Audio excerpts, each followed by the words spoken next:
পক্ষ নেবে। স্বাভাবিকভাবে মনে হয় সেই দ্বন্দ্বের সরকার বা সরকারি দল অ্যান্টি আওয়ামী লীগ অবস্থানই নিবে। তার মানে একটা ছোটখাটো গৃহযুদ্ধ, ছোটখাটো অ্যানার্কি, ছোটখাটো সিভিল ওয়ার হওয়ার সম্ভাবনা সেখানে আছে। এটা ঠেকাতে পারতো কে?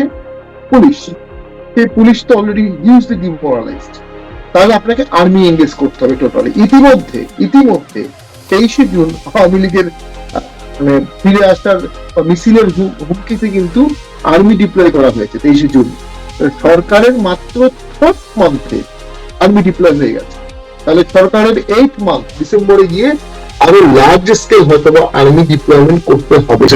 আপনাকে স্বাগত জানাচ্ছি এবং খুব স্বাভাবিকভাবে আপনাকে প্রশ্ন করতে হচ্ছে, শুরুতেই শেখ হাসিনা যে ঘোষণা দিয়েছেন পরপর 2 দফাতে এবং সর্বশেষ রয়টার্সে তিনি আত্মসমর্পণ করবেন সিনিয়র নেতাদের নিয়ে এবং দেশে ফিরে আসবেন ডিসেম্বরে, আপনি তার এই বক্তব্য কি কোনো ধরনের কৌশল দিতে পান, অথবা তিনি আসবেন না এমনটা মনে করার কোনো কারণ কি আপনি মনে করছেন? দেখুন, শেখ হাসিনার মৃত্যুর ঝুঁকি ছিল 5ই আগস্ট উনি যদি চলে না যেতেন, অবভিয়াসলি ওনাকে মেরে ফেলা হতো। দেশে এখনো মবের শাসন চলছে, দেশে এখনো রাষ্ট্র শক্তিশালী ভাবে মানবাধিকার আইনের শাসন প্রতিষ্ঠা করতে পারেনি। এই অবস্থায় ডেফিনেটলি যে কোনো রাজনীতিবিদের এই ফিরে আসাটা অত্যন্ত ঝুঁকিপূর্ণ। তবে শেখ হাসিনা অতীত বলে উনি জিয়ার আমলে ফিরে এসেছিলেন বঙ্গবন্ধু হত্যার প্রায় 5-6 বছর পরে। এরপরে উনি 1/11-এ চলে গিয়েছিলেন, আবার ফিরে আসছিলেন, এবং 1/11-এর সময় উনি পালিয়ে যাননি, অ্যারেস্ট হয়েছিলেন। সেখানে উনি আদালতে অত্যন্ত সাহসী ভূমিকা পালন করেছিলেন, আমার মনে আছে সে সময়। এখনকার সিচুয়েশনটা তো আর কোনো সিচুয়েশনের সাথে কম্পারেবল না। বাংলাদেশে এখন রাজনীতি এমন একটা পজিশনে আছে যেটা অতীত কোনো নিদর্শন দিয়ে এটা প্রেডিকশন করা খুবই কঠিন। কেন ডিসেম্বর? উনি প্রথমে সেপ্টেম্বর বলেছিলেন, সেপ্টেম্বরের দিকে আসতে পারি, অক্টোবর, পরে ডিসেম্বরে চলে গেল। একটা লোকাল গভর্নমেন্ট ভোট আছে অক্টোবরে, এমন হতে পারে যে একটা অলিখিত কম্প্রোমাইজ যে লোকাল গভর্নমেন্টের পরে আওয়ামী লীগ ফিরে আসবে, অর্থাৎ লোকাল গভর্নমেন্ট ভোটটাও আওয়ামী লীগকে ছাড়া করা হবে। এটা হতে পারে। আর একটা হতে পারে যে উনি ডিসেম্বরের মধ্যে বাংলাদেশে এমন কিছু ঘটে যাবে, এমন একটা পথ পরিবর্তন হবে, অথবা এমন একটা চাপ সরকারের উপর আসবে যে শেখ হাসিনা আসার পথ সুগম হবে, অথবা একেবারেই বন্ধ হয়ে যাবে, এটাও হতে পারে। তো আমি মনে করি রাজনীতিবিদ হিসাবে উনি যদি ফিরে আসেন, এটা তাকে রাজনৈতিক ভিন্ন উচ্চতায় নিয়ে যাবে, এবং পাশাপাশি ওনার বিরুদ্ধে যে অভিযোগগুলো তার একটা অংশ এর মাধ্যমে লাঘব হবে। এটা অসম্ভব ঝুঁকিপূর্ণ। তাকে কনসিডারেবল টাইম জেলে থাকতে হতে পারে, কন্ডেম সেলে থাকতে হতে পারে। তবে তার এই আসার ঘোষণাকে ঘিরে তো আসলে বাংলাদেশে এখন সবচেয়ে আলোচিত বিষয় তো এইটি। তো উনি তো রিলেভেন্সি এবং ডিসকাশন ফোকাস সম্পূর্ণভাবে তার দিকে রেখেছেন। আর আমি মনে করি এই ধরনের একজন সাবেক প্রধানমন্ত্রী যিনি পালিয়ে গেছেন, তার ফিরে আসাটা আলোচনার ভিত্তিতেই হওয়া উচিত। ঠিক আছে, উনি ফিরে আসবেন, ওনার মানবাধিকার রক্ষা হবে, ওনার ন্যায় বিচার রক্ষা হবে, ওনাকে আইনের শাসন হবে, ওনাকে যথাযথ মর্যাদা দেওয়া হবে প্রিজনার হিসেবে, নাগরিক হিসেবে, সাবেক প্রধানমন্ত্রী হিসাবে। আদারওয়াইজ যেটা হবে, একটা সংঘাত মবের ভয় কিন্তু আছে। শেখ হাসিনাকে আশাকে ঘিরে তাকে অপদস্থ করার জন্য একটা বিশাল মবের আয়োজন করাটা খুব স্বাভাবিক। আবার শেখ হাসিনা নিজস্ব ফ্যান ফলোয়ারও আছে, তার অন্ধভক্তও আছে, তারাও তাকে দেখতে যাবে, তাকে রক্ষা করতে যাবে। সেটাকে ঠেকাতে গেলে এখন থেকে ডিসেম্বর পর্যন্ত সরকারকে এক্সট্রিম হার্শ পলিটিক্যাল অ্যাপ্রোচে যেতে হবে। আওয়ামী লীগের লোকজনকে জেলে নিবে, জেলখানা ভরে যাবে, নিষ্ঠুর আচরণ করতে হবে। তো সেই জন্যই তো পলিটিক্যাল রেজলিউশন লাগে, সেই জন্যই তো সমঝোতা লাগে। সেই জন্যই তো জিয়াউর রহমান এসে প্রথমে প্রচন্ড কঠোর হলেন, কিছুদিন পর উনি আওয়ামী লীগকে অ্যালাউ করলেন, জামাতকে অ্যালাউ করলেন, সমস্ত রাজনৈতিক বন্দীদের উনি মুক্তি দিয়ে ভোটে আনলেন। ওই সমঝোতাটা বিগত ভোটের আগে প্রপারলি হয়নি, ভোটের পরেও হয়নি। যখন সমঝোতা হবে না, তখন তো অর্গানিক ভাবে কিছু রাজনৈতিক গতিপথ তৈরি হবে, যেটা আমরা কেউ প্রেডিক্ট করতে পারি না কোন গতিপথ তৈরি হবে। তবে বাংলাদেশে আওয়ামী লীগ নিশ্চিহ্ন হয়ে গেছে, শেখ হাসিনা 19 নিশ্চিহ্ন হয়ে গেছে এমন তো না। তারা এদেশের 4th জেনারেশন পলিটিক্স করার দল, 71 অংশগ্রহণ করেছে, তাদের ফ্যান ফলোয়ার্স আছে, দোস্তুটিও আছে। সেই দোস্তুটি থাকলেও তারা তো এদেশের নাগরিক। আপনি তো তাদেরকে কেটে অন্য একটা দেশ দিতে পারবেন না, আপনি একটা জেলায় কনফাইন করতে পারবেন না, অথবা বাংলাদেশ থেকে বের করে দিতে পারবেন না।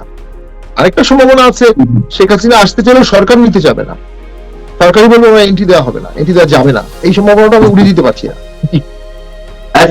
আপনি বলছেন যে সরকারও চাইবে না তিনি ফিরে আসুন, কেন চাইবে না বা কেন চাইছে না সে বিষয়ে আপনার কাছে প্রশ্ন থাকবে। তার আগে আপনি তার জীবনের ঝুঁকির কথা বলছিলেন, শেখ হাসিনা ফিরে এলে তার উপরে মব ক্রিয়েট করা হতে পারে। এটি তো 2024-এর 5 আগস্ট পরবর্তী সময় নয়, এটি একটি নির্বাচিত সরকারের সময়। এখনো কেন শেখ হাসিনার মতো মানুষের উপরে মব ক্রিয়েট করার সম্ভাবনা থাকবে, অথবা তাকে তার মতো ব্যক্তি কেন রাষ্ট্র নিরাপত্তা দিতে পারবে না? বিএনপি সরকার কেন এই ক্ষেত্রে ফেল করবে বলে আপনি আশঙ্কা করছেন? দেখুন, যে কোনো জিনিসের একটা পলিটিক্যাল সমঝোতা লাগে, যেটা ভোটের আগে হয়নি, ভোটের পরেও হয়নি। যদি ভোটের এই সমঝোতা না হয়, শেখ হাসিনা হঠাৎ করে ঢুকে পড়তে চায় বা এসে পড়ে, তখন মব তাকে কিভাবে হ্যান্ডেল করবে? আর সেই মবটা কারা? মব যারা করবে তারা অ্যান্টি আর্মি ফোর্স, বিএনপিও অ্যান্টি আর্মি ফোর্স। বিএনপি সেই মবের বিরুদ্ধে স্ট্রিক্ট হতে পারবে কিনা, এটা আমি ডাউটফুল। আর হচ্ছে ইউনিট গভর্নমেন্টের আমলে যে মবটা আনলিশ করা হয়েছে, যে দানবটাকে ছেড়ে দেওয়া হয়েছে, সেই দানব তো মব করার আনন্দ পেয়ে গেছে, তারা এখনো আছে, তারা পলিটিক্যাল স্পটলাইটও আছে। তারা আবার যদি মব করে, বিএনপির জন্য খুব ডিফিকাল্ট হবে তাদেরকে দমন করা। বাট রাষ্ট্র যদি আপনি চিন্তা করেন, তাহলে অবশ্যই মবকে দমন করতে হবে। মব আর রাষ্ট্র একসাথে কখনো চলতে পারে না। এবং এই মব কিন্তু একটা সময় কংগ্রেসের হয়ে বিএনপিকেই খেয়ে ফেলবে, কোনো সন্দেহ নাই। তার একটা ছোট্ট উদাহরণ হচ্ছে, নব্য শপথ নেওয়া প্রধানমন্ত্রী তিনি একটি ব্যক্তিকে দেখতে গেছেন, সেখানে সেই মব পিছনে কিন্তু তাকে খুব খারাপ ভাষায় গালি দিয়েছে এবং মিছিল করেছে। ওই মবই একই লিঙ্ক, কিন্তু তাদের সাহসটা বাড়তে বাড়তে এই পর্যায়ে চলে গেছে। তো এখন সেইখানে সরকার কেন চাইবে না শেখ হাসিনা ফিরে আসুক? একটা কারণে, এখন সরকার এখন নাজুক, এখনো দুর্বল। শেখ হাসিনা আসার সাথে সাথেই শেখ হাসিনার অনুসারী ভার্সেস এই মব, এই জামাত বা যারা আছেন, স্বাভাবিকভাবে তাদের মধ্যে একটা দ্বন্দ্ব হতে পারে। এই দ্বন্দ্বে সরকার কোন পক্ষ নেবে? স্বাভাবিকভাবে মনে হয় সেই দ্বন্দ্বে সরকার বা সরকারি দল অ্যান্টি আওয়ামী লীগ অবস্থানই নিবে। আমরা একটা ছোটখাটো গৃহযুদ্ধ, ছোটখাটো অ্যানার্কি, ছোটখাটো সিভিল ওয়ার হওয়ার সম্ভাবনা সেখানে আছে। এটা ঠেকাতে পারত কে? পুলিশ। সেই পুলিশটা অলরেডি হিউজলি ডিমোরালাইজড। তাহলে আপনাকে আর্মি এঙ্গেজ করতে হবে টোটালি। ইতিমধ্যে 23শে জুন আওয়ামী লীগের মানে ফিরে আসার মিছিলের হুমকিতে কিন্তু আর্মি ডিপ্লয় করা হয়েছে 23শে জুন। সরকারের মাত্র 4th মান্থে আর্মি ডিপ্লয় হয়ে গেছে। তাহলে সরকারের 8 মান্থ ডিসেম্বরে গিয়ে আরো লার্জ স্কেল হয়তো আর্মি ডিপ্লয়মেন্ট করতে হবে। যখন আপনি আর্মি ডিপ্লয়মেন্ট করবেন, ন্যাচারালি আপনার পলিটিক্যাল ফ্রিডম একটু হলেও কার্টেল হবে সরকারের, পাশাপাশি নাগরিক অধিকারও কার্টেল হবে। তো এই সরকারটাকে তখন 5 বছর টেনে নেওয়া কিন্তু বেশ টাফ হয়ে যাবে। আপনি প্রথম বছরই আর্মি এঙ্গেজ করেন, প্রথম বছরই সব পাওয়ার এক্সারসাইজ করেন। তো আমি মনে করি শেখ হাসিনা ফেরার সিদ্ধান্ত যেটা জানিয়েছেন, এটার সামনে আরো অনেক পথ আছে, এটার জন্য অনেকগুলো ফ্যাক্টর আছে, এক্স ফ্যাক্টর আছে। এখনো সুপার পাওয়ার গুলো কি চাচ্ছে, আউটস্টেট প্রাইম মিনিস্টার পৃথিবীর কোথাও ফিরে এসে কিভাবে ফিরে আসছে।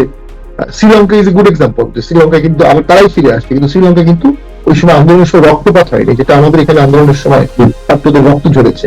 তো সেদিক থেকে শেখ হাসিনার কেসটা সম্পূর্ণ ভিন্ন, সুই জুডিস।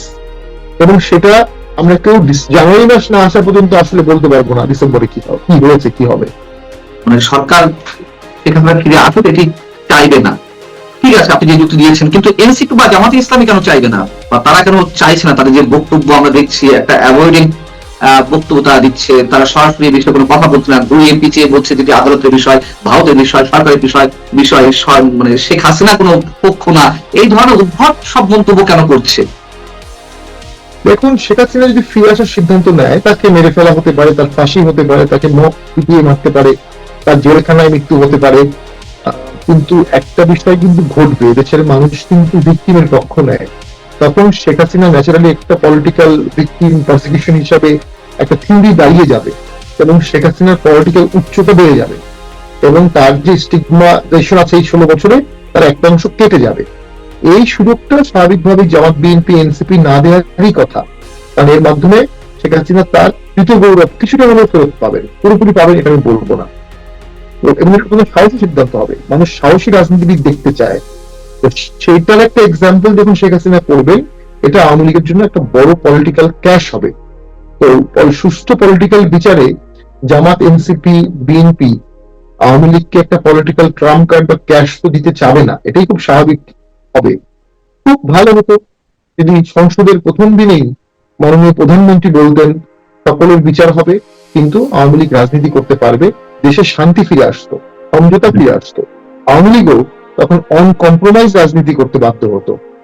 এখন আওয়ামী লীগকে ঠেলে দেওয়া হয়েছে আনকম্প্রোমাইজিং একটা সিচুয়েশনের দিকে, এবং সেটা একটা এক্সট্রিম হচ্ছে শেখ হাসিনার ফিরে আসা। কোনো সন্দেহ নাই, শেখ হাসিনা যদি ফিরে আসতে চান, ফিরে আসতে পারেন, এটা দেশের মধ্যে একটা আনরেস্ট সৃষ্টি করবে, যদিও শান্তি এখনো স্থাপন হয়নি, এটা যেটা চলছে এটাও আনরেস্টই। তো সেই আনরেস্টের সাথে নতুন আনরেস্ট যোগ হবে। আমাদের পুলিশ প্রশাসন সব মিলিয়ে কি আমরা নতুন আনরেস্টটা হজম করতে পারবো? আমাদের ইকোনমিকে নতুন আনরেস্ট হজম করতে পারবে?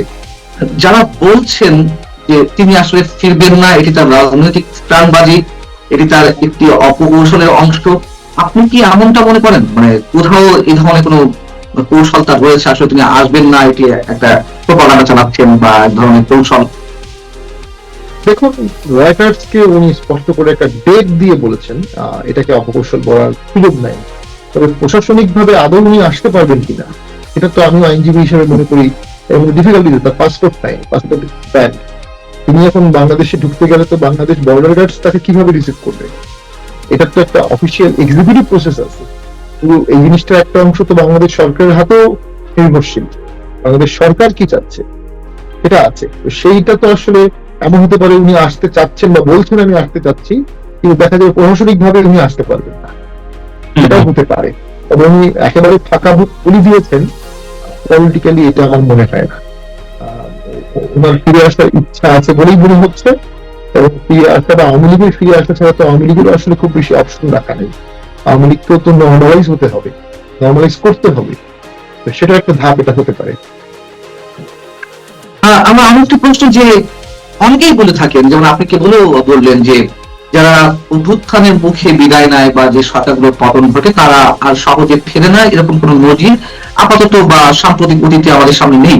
কিন্তু প্রশ্ন হচ্ছে, এরকম নজির কি আছে যারা স্বাধীনতা আন্দোলনের নেতৃত্ব দিয়েছে, এই ধরনের কোন দল হয়তো গণ অভ্যুত্থানের মুখে পতন হয়েছে, তারা আর ফিরতে পারেনি, অথবা স্বাধীনতা নেতৃত্বকারী দল তারা একেবারে যে কোনো কারণে ইতিহাস থেকে মুছে গেছে এরকম জনবিক্ষোভের কারণে, এরকম নজির কি আছে? না, ওই বাংলাদেশের সিচুয়েশনটা তো অবশ্যই সম্পূর্ণ ভিন্ন মাত্রার, এবং বাংলাদেশের সিচুয়েশন তো পৃথিবীর কোন দেশের কোন সিচুয়েশনই কখনোই মিলবে না। এদেশের সেই 47 থেকে শুরু করে অদ্যাবধি সবকিছুই ডিস্টিংক্ট। বাঙালি জাতির সুবিধা হচ্ছে আমরা একই জাতি, মানে একটা হোমোজেনিয়াস নেশন। এখানে আওয়ামী লীগ আর বিএনপির মধ্যে কিন্তু ব্যাপারটা এমন না যে একটা শিখদের জনপ্রিয় দল আর একটা রাজপুতদের জনপ্রিয় দল, বা একটা চাইনিজদের জনপ্রিয় দল, একটা ফ্রেঞ্চ কলোনির দল। একই দেশের দল এগুলো, একই রকম মানুষ। এই জন্য পৃথিবীর অন্যান্য দেশে যে ডিক্টেটর থাকেন তারা ইথনিক ক্লিনিং করতে বাধ্য হয়েছেন। তারা নিজেরা সাধারণ অভিযোগ হচ্ছে কুর্দিদেরকে মেরেছেন, প্রচুর কুর্দিরা তাদের বিরুদ্ধেও করতো। বাংলাদেশে আওয়ামী লীগ এবং বিএনপি বা জামাতের মধ্যে এই ধরনের কোন জাতিগত বিভেদ কিন্তু নাই। এটা পলিটিক্যাল মুভমেন্ট, সেটাকে দমন করেছে আওয়ামী লীগ, চেষ্টা করেছে, অনেক মারা গেছে মানুষ। এটাকে কিন্তু ওই যুদ্ধপরাধী বা ওই ধরনের ঘটনার সাথে পুরোপুরি মিলানো যাবে না। এ কারণে আওয়ামী লীগের ফিরে আসার সম্ভাবনা বেশি। প্লাস আপনি যেটা বললেন, এখনো 71-এর প্রতি আবেগী অনেক মানুষ বাংলাদেশে আছে। 71 থাকলে আওয়ামী লীগের গুরুত্ব থাকবে, শেখ মুজিবের গুরুত্ব থাকবে। তো সেদিক থেকে আওয়ামী লীগ নিঃশেষ হওয়ার কোন সম্ভাবনা আমি দেখি না। থিওরিটিক্যালি অনেকে বলেন যে 10 বছর আওয়ামী লীগকে ভোটের বাইরে রাখতে পারলে ভোটারগুলো ডাইভার্ট হয়ে যাবে, ভোটাররা জামাতকে ভোট দেবে, বিএনপিকে ভোট দেবে। এটা আমার কাছে কখনোই বিশ্বাসযোগ্য মনে হয় না। আমার কাছে মনে হয় যখনই দেশে অল ইনক্লুসিভ ভোট হবে তখনই ফেয়ার ভোটে আওয়ামী লীগ তার ভোটের জানান দিতে পারবে, যে অপরাধটা আমরা বলতে পারছি না। এর সাথে যুক্ত হয়েছে নতুন একটা জিনিস, সেটা হচ্ছে যে আওয়ামী লীগের কেয়ারটেকার গভর্নমেন্ট বাংলাদেশে রিভাইভ করলো।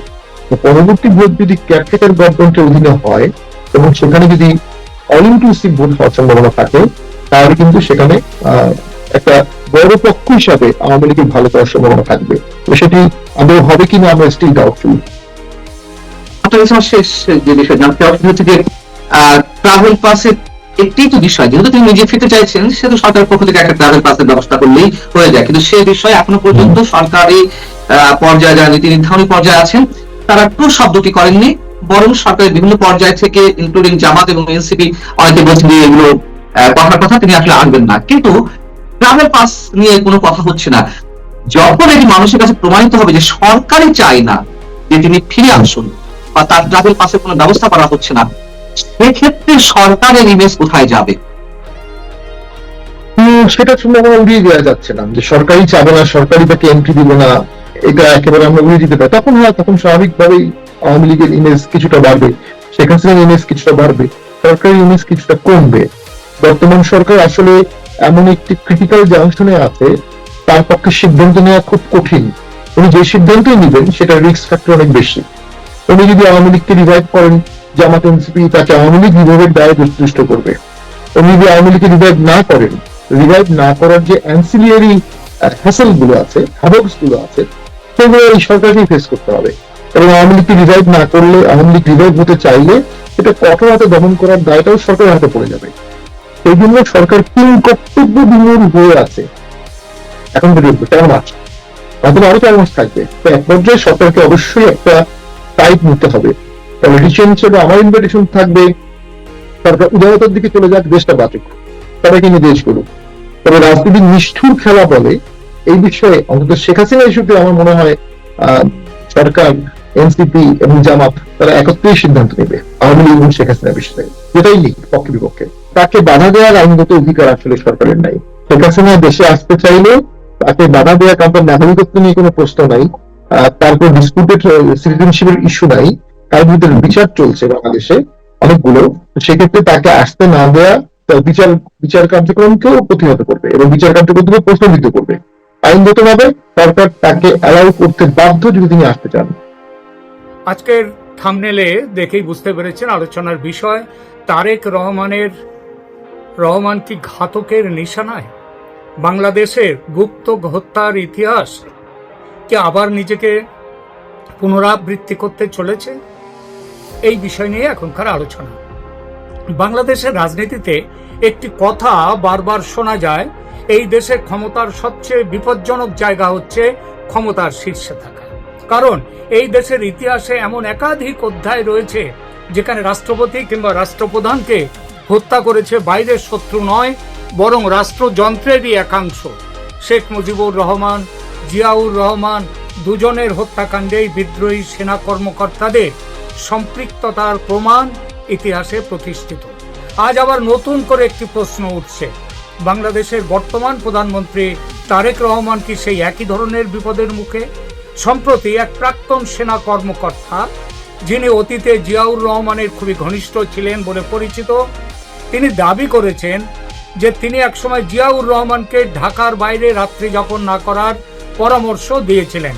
জিয়া সেই পরামর্শ শোনেননি, পরে চট্টগ্রাম সার্কিট হাউসে তিনি নিহত হন। এখন নাকি একই সতর্ক বার্তা তিনি তারেক রহমানকেও দিয়েছেন। আর এখান থেকেই শুরু হয়েছে জল্পনা। এটা কি শুধুই একজন প্রবীণ সেনা কর্মকর্তার ব্যক্তিগত আশঙ্কা, নাকি এর পেছনে রয়েছে এমন কিছু তথ্য যা এখনো সাধারণ মানুষের সামনে আসেনি, পর্দার আড়ালে আছে, কিন্তু পর্দার আড়াল থেকে যে কোনো দিন তার প্রকাশ ঘটে যাবে সামনে? বাংলাদেশের ইতিহাসের দিকে তাকালে দেখা যায় ক্ষমতার পরিবর্তনের সঙ্গে সেনাবাহিনীর সম্পর্ক বহুবার আলোচনায় এসেছে। 1975 সালের 15ই আগস্ট জাতির জনক শেখ মুজিবুর রহমান নিহত। একের পর এক পাল্টা অভ্যুত্থান এরপরে ঘটেছে। 1981 সালে নিহত হয়েছেন রাষ্ট্রপতি জিয়াউর রহমান। 1975 সালের এর মধ্যে আবার 1975 সালের 3রা নভেম্বর মধ্যরাতে ঢাকা কেন্দ্রীয় কারাগারে বন্দী অবস্থায় বাংলাদেশের মুক্তিযুদ্ধের 4 শীর্ষ নেতাকে নির্মমভাবে হত্যা করার এক কলঙ্কজনক ঘটনাটি ঘটে, যার নাম বাংলাদেশের ইতিহাসে জেল হত্যাকাণ্ড নামে কুখ্যাত। বঙ্গবন্ধু শেখ মুজিবুর রহমানকে সপরিবারে হত্যার মাত্র 2.5 মাসের মাথায় তৎকালীন স্বঘোষিত রাষ্ট্রপতির নির্দেশে বিপথগামী কিছু সেনা সদস্য এই নারকীয় হত্যাকাণ্ড চালায়।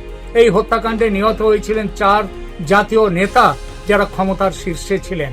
সৈয়দ নজরুল ইসলাম মুজিবনগর সরকারের উপরাষ্ট্রপতি, এবং সৈয়দ নজরুল ইসলাম তিনি হচ্ছেন মুজিবনগর সরকারের উপরাষ্ট্রপতি এবং মুক্তিযুদ্ধের সময় অস্থায়ী রাষ্ট্রপতি তিনি ছিলেন। তাজউদ্দিন আহমেদ মুজিবনগর সরকারের প্রধানমন্ত্রী, ক্যাপ্টেন এম মনসুর আলী মুজিবনগর সরকারের অর্থমন্ত্রী ছিলেন এবং পরবর্তীতে বাংলাদেশের প্রধানমন্ত্রী। AHM কামরুজ্জামান তিনি মুজিবনগর সরকারের স্বরাষ্ট্র, ত্রাণ ও পুনর্বাসন মন্ত্রী ছিলেন।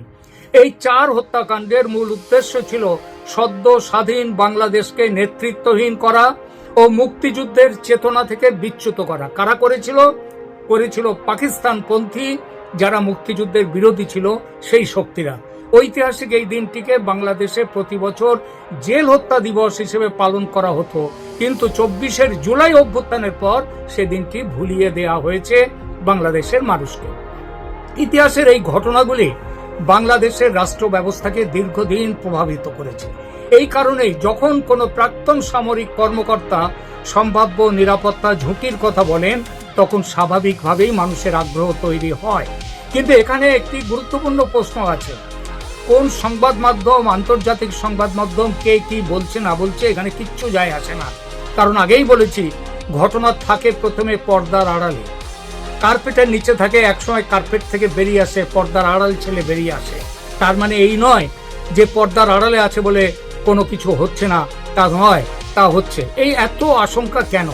এর একটা কারণ বাংলাদেশের রাজনৈতিক ইতিহাস। যে দেশে অতীতে ক্ষমতার কেন্দ্রকে লক্ষ্য করে সহিংসতা ঘটেছে বারবার, সেখানে নিরাপত্তা নিয়ে অতিরিক্ত সতর্কতা অস্বাভাবিক নয়। এই যে 24 জুলাই অভ্যুত্থানে যে শেখ হাসিনাকে ওখান থেকে চলে আসতে হলো, তিনি চলে না এলেও মৃত্যু তার ক্ষেত্রেও অবধারিত ছিল। তবে একটি এখানে গুরুত্বপূর্ণ আরেকটি বিষয় আছে, বাংলাদেশের জন্ম যে দেশ কেটে, কিংবা বলা যায় যে দেশের পেট থেকে জন্ম বাংলাদেশের, সেই পাকিস্তানের ইতিহাসেও গুপ্ত হত্যার ধারাবাহিক ঘটনা আছে। গুপ্ত হত্যা বহু হয়েছে, হত্যার চেষ্টা ব্যর্থ হয়েছে, এমন ঘটনাও আছে। সুতরাং দেখুন, পাকিস্তানের ইতিহাসের দিকে এক পলক তাকান। বাংলাদেশের ইতিহাস যদি আমাদের সতর্ক করে, তাহলে পাকিস্তানের ইতিহাসও কম নাটকীয় নয়।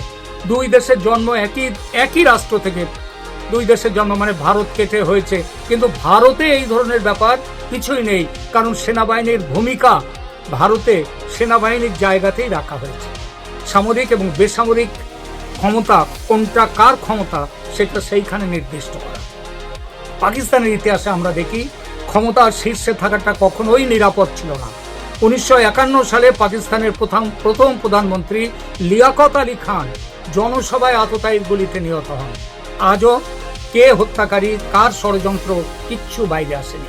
এরপর 1979 সাল সাবেক প্রধানমন্ত্রী জুলফিকার আলী ভুট্টোকে সামরিক শাসক জিয়াউল হক মৃত্যুদণ্ডে দণ্ড দিলেন। আন্তর্জাতিক মহলের একাংশ মনে করে এই বিচার ছিল রাজনৈতিক উদ্দেশ্য প্রণোদিত, ঠিক যেভাবে শেখ হাসিনার বিচার রাজনৈতিক উদ্দেশ্য প্রণোদিত।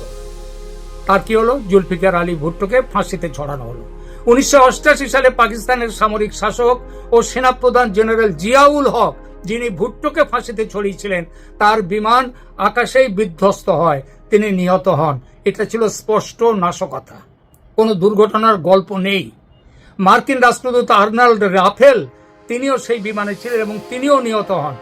এরপর 2007 সালে সাবেক প্রধানমন্ত্রী বেনজির ভুট্টো নির্বাচনী প্রচারের সময় রাওয়ালপিন্ডিতে আততায়ীর হামলায় নিহত হন। পাকিস্তানের ইতিহাসে সমানে চলেছে এইসব। 2003 সালে, এখানেই শেষ নয়, 2003 সালে তৎকালীন রাষ্ট্রপতি ও সেনাপ্রধান পারভেজ মোশাররফ, তার উপর কয়েকদিনের ব্যবধানে দুটি বড় হত্যা চেষ্টা হয়। শেখ হাসিনার হত্যা করারও বহুবার চেষ্টা করা হয়েছে। একবারের চেষ্টায় তো সমানে তিনি সেই ব্যাপারে দণ্ডও পেয়েছেন স্বয়ং আমাদের বর্তমান প্রধানমন্ত্রী তারেক রহমান। সেবার শেখ হাসিনাও অল্পের জন্য প্রাণে বেঁচে যান। অর্থাৎ পাকিস্তানের মতো বাংলাদেশের ইতিহাস একই সঙ্গে দেখা যায় যে এখানে একটা গুপ্ত হত্যার, গুপ্ত ঘাতকের একটা ইতিহাস আছে। তার কিন্তু কেন এই হত্যাকাণ্ড হচ্ছে, এত গুপ্ত হত্যা কেন? তারেক রহমানের সরকার একদিকে আওয়ামী লীগের সঙ্গে তীব্র রাজনৈতিক সংঘাত রয়েছে, অন্যদিকে ভারত বাংলাদেশ সম্পর্কও এখন সব থেকে সংবেদনশীল জায়গায় পৌঁছেছে নানা ইস্যু নিয়ে। এই অবস্থায় নানা ধরনের গুজব, জল্পনা এবং রাজনৈতিক বক্তব্য সামনে উঠে আসছে।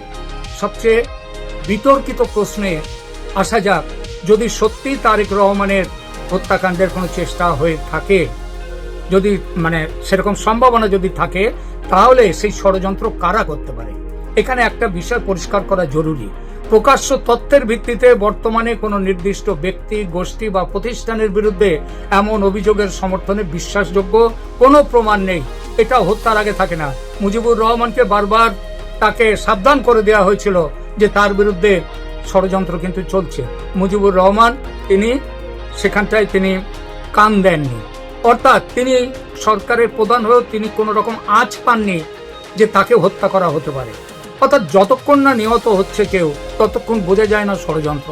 নিহত হলে তখন বেরিয়ে আসে ষড়যন্ত্রের কথা।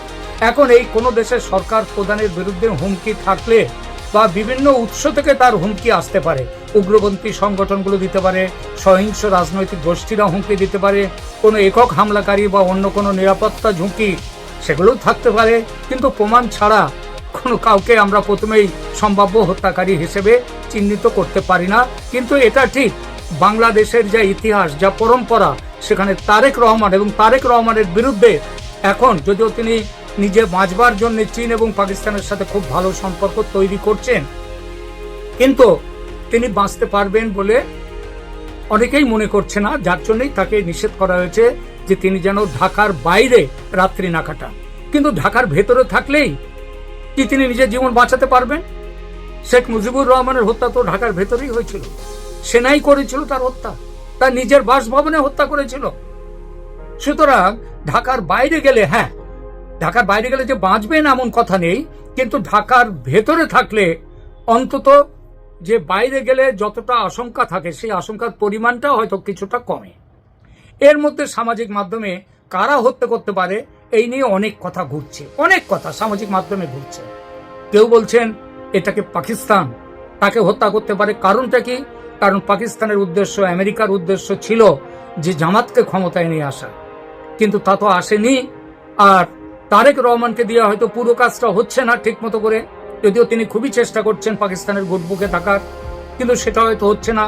আর পুরোপুরি বাংলাদেশকে একেবারে পাকিস্তানের একেবারে কোলে গর্ভে নিয়ে যাওয়ার চেষ্টা চলছে, সেই হিসেবে পাকিস্তানের ভূমিকা আছে। ভূমিকা এখানে অনেকেই বলছে আওয়ামী লীগের গত 2 বছর প্রায় হতে গেল, কই আওয়ামী লীগের মধ্যে এমন কোনো জিনিস দেখা যায়নি যে তারা এই ধরনের কোনো কিছু করতে পারে। তৃতীয়ত হতে পারে কি, সব থেকে যেটা ভয়ঙ্কর সেটা হচ্ছে কি, যে সেনার ভেতরের কোনো গোষ্ঠী তাকে হত্যার চেষ্টা করতেই পারে। বাংলাদেশ সেনার ভেতরে অনেক রকম গোষ্ঠী আছে, এখানে পাকিস্তানপন্থী গোষ্ঠী আছে, উগ্রপন্থীরা আছে, আবার অল্প স্বল্প হলেও ভারতপন্থী গোষ্ঠী আছে, আবার আরো অল্প স্বল্প হলেও তাদের সঙ্গে আছে আওয়ামী লীগপন্থী গোষ্ঠী। তো এরা সব মিলে এরা যে কেউ আবার গোষ্ঠীর বাইরে ব্যক্তিগত ইচ্ছা থেকে সেখান থেকেও করতে পারে। দেখুন, ইসলামের সব থেকে ওপরে 4 জন খলিফা তারা নিহত হয়েছিল, এবং সেই নিহত হওয়ার পেছনে যে সব সময় যে কোনো গোষ্ঠীর হাত ছিল তা না, ব্যক্তিগত ঈর্ষা থেকেও, ব্যক্তিগত বিরোধ থেকেও খুন হয়েছেন। এবং তাছাড়া তাদের ইসলামের পন্থা নিয়ে, পথ নিয়ে বিরোধের জন্য কারা খুন হয়েছেন? খলিফা। সুতরাং ইসলামের মধ্যে যে কোনো কারণেই হোক, হত্যা এবং মৃত্যু, গুপ্তঘাতক, এগুলো যেন জড়িয়ে রয়েছে তার ইতিহাসের মধ্যে। সেই ইতিহাস থেকে বেরিয়ে আসতে পারছে না কোনো মুসলিম দেশের নেতৃত্ব, কেউ বেরিয়ে আসতে পারছে না। পাকিস্তান বেরিয়ে আসতে পারছে না, এমনকি বাংলাদেশও বেরিয়ে আসতে পারছে না। এর মধ্যে আরেকটি সম্পৃক্ততা, কার ভূমিকা আছে বলে সেটা কথা চলছে। কার ভূমিকা? সেটা হচ্ছে ভারতের ভূমিকা আছে। কারণটা কি? এই মুহূর্তে তারেক রহমানের উপরে অনেক বড় বাজি ধরেছিলেন আজ থেকে 3-4 মাস আগে ভারত সরকার। তাকে লন্ডন থেকে নিয়ে আসার জন্য ইলেকশন করা, যে মোহাম্মদ ইউনূস তো ইলেকশন করতে চাননি, 5 বছর ক্ষমতায় থাকার প্ল্যান ছিল তার, কিন্তু তা সত্ত্বেও আমেরিকা এবং ভারতের যৌথ চাপে ইলেকশন ডাকতে হয়েছিল। এবং সেই ইলেকশনে ভারত মূলত তারা এগিয়ে গিয়ে তারা তারেক রহমানকে ফিরিয়ে আনার ব্যবস্থা করেছে, এবং তারেক রহমানের দিকে তারা যেটাকে বলে গোল্ডেন অলিভ ব্রাঞ্চ, তাদের দিকে তাদের সমর্থন তুলে দিয়েছিলেন। কিন্তু তারেক রহমান সেই সমর্থনকে তিনি শেষ পর্যন্ত মর্যাদা দেননি। এখন এই মুহূর্তে ভারত এবং বাংলাদেশের সম্পর্ক সেই ইউনূস আমলের মতো তলানিতে এসে নেমেছে। এই পরিস্থিতিতে অনেকেই যেমনভাবে স্বাভাবিক যেটা বাংলাদেশের পক্ষে, তারা বলছে যে এই তারেক রহমানকে হত্যার পরিকল্পনায় ভারত থাকতে পারে। আবার এই সঙ্গে অনেকেই বলছেন যে ভারত যেমন পাকিস্তানে একের পর এক সন্ত্রাসবাদী নেতারা তারা মারা যাচ্ছে, তাদের খুন করা হচ্ছে, বাংলাদেশেও বেশ কিছু খুন সম্প্রতিকালে হয়েছে, হত্যা হয়েছে, তার পেছনেও একটা দিক থেকে ভারতের সম্পৃক্ততার একটা কথা উঠছে। কারণ অজিত ডোভালের এই ব্যাপারে অনেক সুনাম বা দুর্নাম সেগুলো রটছে। সুতরাং বাংলাদেশের এই তারেক রহমান হত্যার আশঙ্কার পেছনে ভারতের ভূমিকার কথা অনেকে বলতেই পারে, কিন্তু ভারতের বিরুদ্ধে এই ধরনের কোনো ষড়যন্ত্রের কথা কোনো প্রমাণিত নয় সেটা। তবে একটা জিনিস তো বলাই যায়, সর্বোচ্চ দপ্তরে সর্বোচ্চ স্তরে তার শত্রুকে হত্যা করা কিংবা রাজনৈতিক কারণে কাউকে হত্যা করা, তার বহু প্রমাণ ইতিহাসে ঘটে গেছে। লাল বাহাদুর শাস্ত্রীকে নিয়ে যাওয়া হয়েছিল তাশখন্দে 1965 ভারত পাকিস্তান যুদ্ধের পর। তারপর যে পরিস্থিতিতে তাকে পাওয়া গিয়েছিল, তার মৃত্যু ঘটেছিল, সেই মৃত্যুর কোনো পোস্টমর্টেম ময়নাতদন্ত আজ পর্যন্ত হয়নি। এখন অবশ্য হওয়ার কোনো প্রশ্নই নেই, কিন্তু তাশখন্দ ফাইল সেখানে দেখানো হয়েছে, সেখানে পরিষ্কার বলা হয়েছে এই হত্যাকাণ্ডের পেছনে আর সোভিয়েত রাশিয়ার কি ভূমিকা থাকতে পারে বা কি ভূমিকা ছিল। এরকম বহু হত্যাকাণ্ড ঘটেছে আমাদের দেশে এবং বিদেশে সর্বত্র। সুতরাং রাজনৈতিক কারণে তারেক রহমানকে কোনো বিদেশি শক্তি যে হত্যা করতে পারে না এমন ঘটনা নয়। যদিও বাংলাদেশের ইতিহাসে শেখ মুজিবুর রহমানকে যারা হত্যা করেছিল তাদের কি আপনারা মনে করেন তারা সব দেশের ভেতর থেকে তারা তাদের নিজেদের ইচ্ছায় করতে গিয়েছিল হত্যা? একদমই নয়। তারা একটা আন্তর্জাতিক ষড়যন্ত্র, পাকিস্তানের ষড়যন্ত্র, তার ঘুঁটি হিসেবে, হত্যাকারী হিসেবে তারা গিয়েছিল। একই অবস্থা জেল হত্যাকাণ্ডটা ঘটেছিল। সুতরাং তারেক রহমানের হত্যার ঝুঁকি, কিন্তু যে আশঙ্কার কথা বলা হয়েছে সেটা মিথ্যা নাও হতে পারে।